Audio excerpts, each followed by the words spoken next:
اور مثال ان کی جو خرچ کرتے ہیں اپنے مال حاصل کرنے کے لیے خشنودی اللہ کی، اور پختہ ہو جائے ان کے دل جیسی مثال باغ بلند زمین پر برسا ہو، اس پر زور کا پانی تو لایا ہو وہ اپنا پھل دگنا، اور اگر نہ برسے اس پر بارش تو شبنم،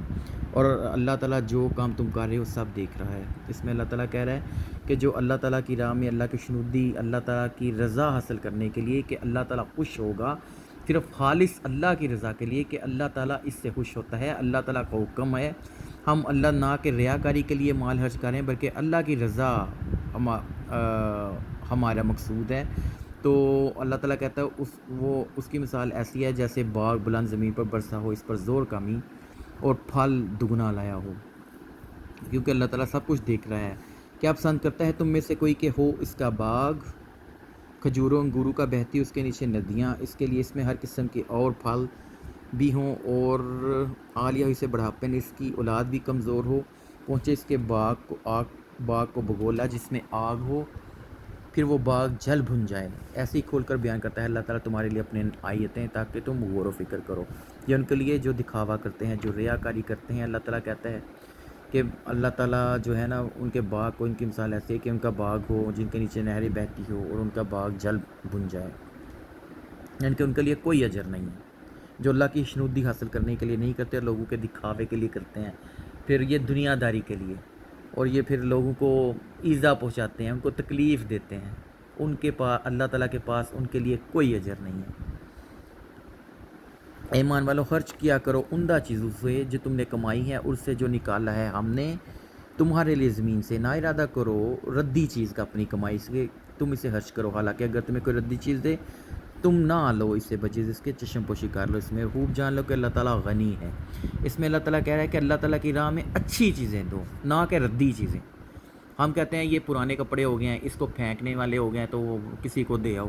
یہ چیز نہیں۔ اللہ کی راہ میں جو آپ چیز دو وہ اچھی چیز دو، جو اپنے لیے پسند کرتے وہ نئی چیز۔ یہ اس کے متعلق اللہ تعالیٰ کہہ رہا ہے کہ اللہ تعالیٰ غنی ہے،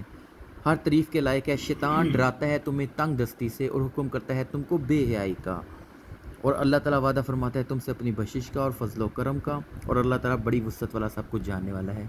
اس میں اللہ تعالیٰ کہتا ہے شیطان تمہیں تنگ دستی کا خوف دلاتا ہے کہ اگر تم خرچ کرو گے تو تم غریب ہو جاؤ گے، تم ایسے ہو جاؤ گے۔ اللہ تعالیٰ کہتا ہے اور حکم کرتا ہے تم کو بے حیائی کا اور برے کام کرنے کا تم کو کہتا ہے، جبکہ اللہ تعالیٰ اپنی بخشش اور فضل کا وعدہ کرتا ہے۔ اللہ سب کچھ جاننے والا ہے، عطا فرماتا ہے جسے چاہتا ہے، اور جسے عطا کی گئی دانائی تو یقیناً اسے دی گئی بہت بھلائی، اور نہیں نصیحت کو قبول کرتے مگر عقل مند۔ اس میں اللہ تعالیٰ کہہ رہا ہے کہ اللہ تعالیٰ جسے چاہتا ہے دانائی حکمت عطا کرتا ہے، اور جسے چاہتا ہے حکمت عطا نہیں کرتا، اور بھلائی اور نصیحت قبول کرتے ہیں مگر صرف عقل مند۔ جو عقل والے ہیں، جو آخرت پر ایمان رکھتے ہیں، عقل والے وہی ہیں، نصیحت تو وہی قبول کرتے ہیں۔ باقی اور جو تم خرچ کرتے ہو یا منت مانتے ہو تو یقیناً اللہ تعالیٰ اسے جانتا ہے، اور نہیں ہے ظالموں کے لیے کوئی مددگار۔ اس میں بھی ظالم کہا گیا، ظالم کس کو کہتے ہیں؟ مشرک کو کہتے ہیں۔ اللہ تعالیٰ کہتا ہے یہ تم منت مانتے ہو، اللہ تعالیٰ اسے جانتا ہے، جیسے کہ انجیل میں آیا ہے کہ تم خیرات اس طرح دو کہ ایک ہاتھ کو دوسرے ہاتھ کو پتہ نہ چلے، ایک ہاتھ سے دو دوسرے ہاتھ کو پتہ نہ چلے۔ اگر ظاہر کرو خیرات تو بہت اچھی بات ہے یہ، اور اگر پوشیدہ رکھو صدقوں کو اور دو ان فقیروں کو، یہ تو بہت بہتر ہے تمہارے لیے، اور صدقہ کی برکت سے مٹا دے گا تم سے بعض تمہارے گناہ، اور اللہ تعالیٰ جو کچھ تم کر رہے ہو خبردار ہے۔ اس میں اللہ تعالیٰ کہہ رہا ہے اگر تم خیرات پوشیدہ کر کے دو یا اعلانیہ طور پر، اور دو بھی نے فقیروں کو۔ اب فقیر کی تعریف 273 آیت میں اللہ تعالیٰ بیان کر رہا ہے، جو رکے ہوئے ہیں اللہ کی راہ میں، نہیں فرصت ملتی انہیں چلنے پھرنے کی، زمین میں خیال کرتا ہے انہیں ناواقف مالدار، سوال نہ کرنے کے سبب سے آپ پہچانتے ہیں انہیں کی صورت سے، یہ نہیں مانگا کرتے لوگوں سے لپٹ کر، اور جو تم خرچ کرو گے مال سے پس یقیناً اللہ تعالیٰ سے ہو جانے والا ہے۔ اب یہ فقیر کی تعریف ہے، یہ جو دروازوں پر آتے ہیں مانگتے پھرتے ہیں، ان کے لیے نہیں ہے کوئی مطلب،